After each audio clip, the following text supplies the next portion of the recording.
سلامونه ملګرو، امید لرم ښه روغ جوړ به وئ. تقریبا اته نیمې میاشتې په راشوې چې زموږ کوم روډ دی هغه اوسه پورې نه کولاویږي.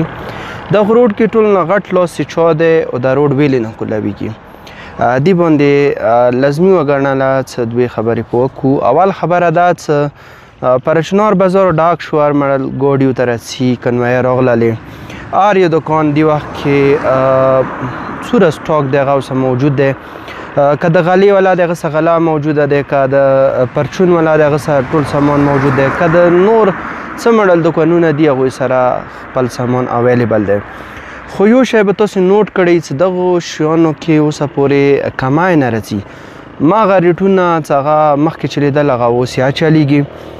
اوس خو د ډیلي بنیاد باندې لږ څه نه څه ګاډي یا راځي، خو چې کوم دکان ته نوځئ څه ریټ پښتنوا کې زندني او اوس ریټ کې اول به پارک نه وي، څه وي هغه به ډېر کم پارک وي، 19-20 پارک به وي. مین خبره دا دی چې دا ریټونه ویلې نه کمیږي. چیک اینډ بیلنس دپاره ویلې داسې څه نظام نشته دلته. ضلعي انتظامیه اوسه پورې داسې خاص اکشن نه خلي. دویمه خبره دا دی چې هر یو دکان ته چې کله ته نوځې هلته څه پوښتنه وکړې چې دا شی ولې دوره قیمت دی. هر یو دوکاندار یایي چې موږ خو پلاني ګاډي نه 1.5 لک روپۍ ورکړي، 2 لکه روپۍ ورکړي وي. مین خبره دا دی چې تا په ګاډي باندې ویلې روپۍ ورکړي دی. نن سبا چې روډ کومه مدرب کیږي، هر یو کس یایي، هر دکاندار یایي چې ما خپل ګاډي بسلې دپاره 2.5 لکه روپۍ ورکړي یا 3 لکه روپۍ ورکړي یا 1.5 لک روپۍ ورکړي وي. څو پورې چې دا شی ګاډو باندې 1 لک روپۍ، 2 لکه روپۍ یا 3 لکه روپۍ دا شی ورکوي، نو دغه کوم روډ دی هغه به هېڅ قسم تیا دغو خلکو ته نشي کولاو.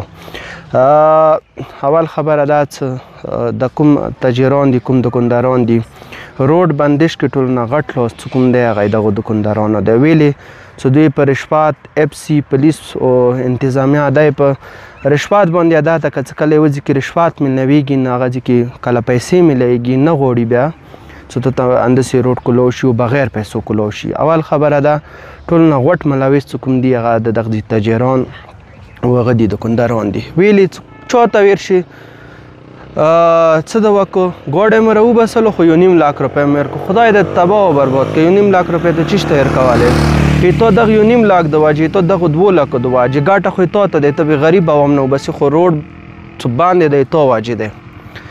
دویم روډ څه باندې هغه یو خو د حکومت یوه غټه ناهلي دی چې اوسه پورې روډ باندې روډ سیکیور نه کیږي. دریمه خبره دا چې مشرانو نه دې پوښتنه وکړي. معاهده ده کوله یوې ګنټې هغې د سره کړي، وعده یې دسه کړي، به یوه هفته، 2 هفتې، 3 هفتې. دریم 1 جنوري باندې فیصله شوي دی، نن 4 هغه دی جون باندې دی، یعنی شپږ میاشتې په راشوې. مشره ته خو یا لږ راوځه، لږ پوښتنه خو نه وکړه.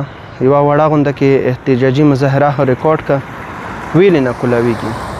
دریم هغه دا دی چې لږ په کار د موږ یادون سره سوچ وکړو، هغه کار چې هغه موږ ته نه وي په کار هغه موږ نه وکړو.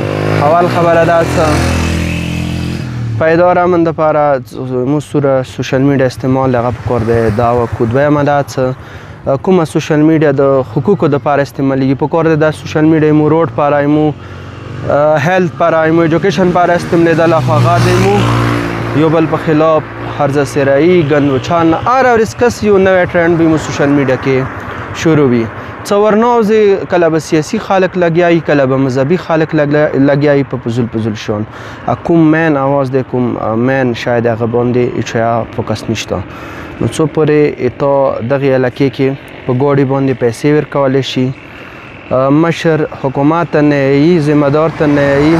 یو ذمهدار بهر راوځي، هغه خپله ذمهداري نباونه کوي، نو دا روډ به همداسې بند وي او بیا به دې روډ کولوله دوی تاسو یو سوچ دی، او که کولاو شي سبب بیا درته همداسې بندوي. نو د 2-3 خبرې ضروري مو وګڼله چې تاسو سره مخکې کوشش وکړئ چې سوشل میډیا استعمال خپل حقوقو دپاره وکړو.